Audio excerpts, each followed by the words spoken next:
அஸ்ஸலாமு அலைக்கும். Welcome to FM சமையல். எல்லோரும் இப்படி இருக்கீங்க? நலமாக இருக்கீங்களா? இன்றைக்கி இஃப்தார் தான். இஃப்தார் ஸ்பெஷல் போட போகிறேன். இன்றைக்கி நோன்பு ஃபஸ்ட்டு நாள். நோன்பு திறக்கிறதுக்கு என்னென்ன செய்தேன் அப்படிங்கிறத இன்றைக்கி ஷார்ட்டாக தான் போட போகிறேன். எல்லாத்தையும் நம்ம காமிச்சாக்கா லென்த்தாக போயிடும். அதனால் ஷார்ட்டாக காமிச்சிருக்கேன். வாங்க பார்ப்போம்.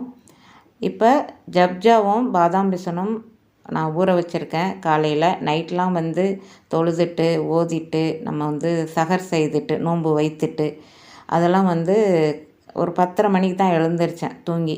அதனால் காலையிலேயே நம்ம இதை ஊற வச்சுருவோன்னு சொல்லிவிட்டு ஜப்ஜாவும் பாதாம் பிசனும் ஊற வச்சுட்டேன். அடுத்தது ஒரு ஸ்வீட் செய்வோம். ஃபஸ்ட்டு நாளாக இருக்கிறதுனால ஒரு ஸ்வீட் செய்வோம் அப்படிங்கிறதுக்கு பாதாம் ஒரு 15 எடுத்திருக்கேன். நல்லா பேஸ்ட்டு போல் அரைச்சிக்கணும். முந்திரியும் சேர்க்குறதா இருந்தாலும் சேர்த்துக்கலாம். பிஸ்தா கொஞ்சம் எடுத்து வச்சுருக்கேன். எல்லாத்தையும் ஊற வச்சு அந்த தோலெல்லாம் எடுத்துகிட்டு உரித்து வச்சுருக்கேன். இப்போ அந்த அரைச்ச விழுத பால் ஊற்றியோ தண்ணி ஊற்றியோ நீங்கள் பேஸ்ட்டாக அரைச்சிக்கின்னு நல்லா சுண்ட சுண்டாக காய்ச்சினு. நீங்கள் ரொம்ப திக்னஸ் வேணும்னாக்கா பால் பவுட்ரு கூட சேர்த்துக்கலாம்.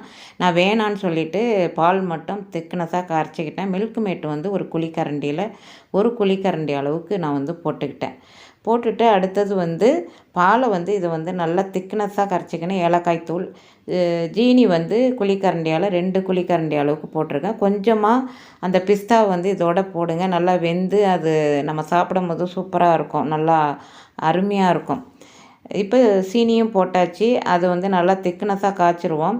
இந்த ப்ரெட்டு பொரிக்கிறதுக்கு இது முக்கோணம் வடிவத்தில் 2ஆக கட் பண்ணிக்கணும். நீங்கள் எந்த வடிவம் வேணாலும் கட் பண்ணிக்கலாம். இந்தமாதிரி கட் பண்ணி மேலே பால் ஊற்றும் போது சாப்பிடும் போது சூப்பராக இருக்கும்.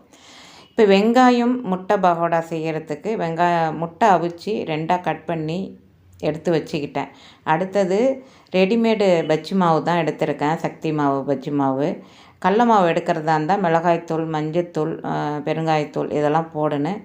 நான் ரெடிமேட் மாவாக போட்டுக்கிட்டேன். ஒரு 5 வெங்காயம், மல்லி சிறிது போட்டு கருவேப்பிலை போட்டு பொடிசாக கட் பண்ணிக்கின்னு நீல வாக்கில் வெங்காயத்தை கட் பண்ணிக்கின்னு கட் பண்ணி எல்லாத்தையும் பெசரிக்கின்னு இதுக்கு தண்ணி லைட்டாக தான் ஊற்றணும். 2 டீஸ்பூன் 3 டீஸ்பூன் தான் விடணும்.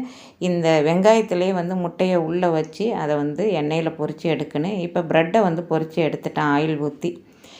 ஸ்வீட்டுக்காக இது செய்தேன் நான்.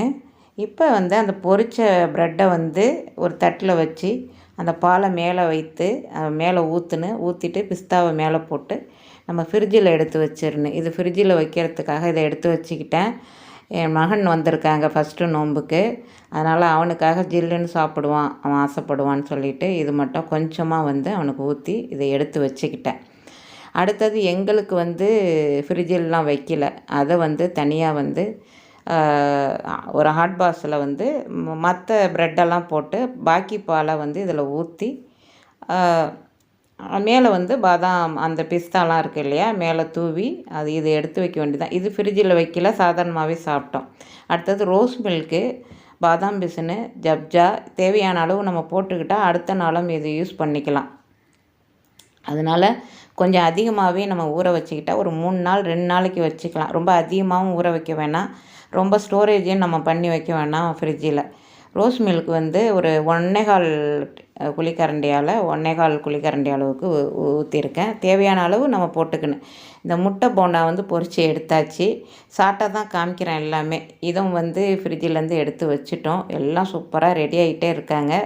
பரோட்டா நைட்டுக்கு தொழுதுட்டு சாப்பிட்றதுக்கு ரொட்டி போட்டாச்சு இன்றைக்கி.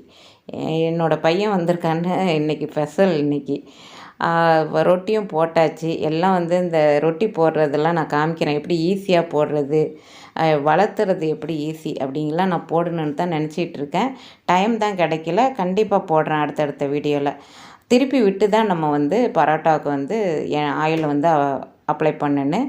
இதை நல்லா அடிச்சுட்டு ஒரு ஹாட் பாக்ஸில் எடுத்து வச்சுக்க வேண்டியது தான். சூப்பராக நம்ம சிக்கன் குழம்போட சாப்பிட வேண்டியது தான். இது நைட்டு டின்னருக்கு. இஃப்தாருக்கு நோன்பு திறக்க எல்லாம் ரெடியாக வச்சுருக்கேன். இதில் சம்சாவும் கடையிலேருந்து வாங்கிட்டு வந்திருந்தாங்க. நோன்பு திறந்தாச்சு. அடுத்த சூப்பரான ரெசிபியுடன் உங்களை சந்திக்கிறேன். அதுவரை விடைபெற்று மீண்டும் சந்திப்போம். அஸ்ஸலாமு அலைக்கும்.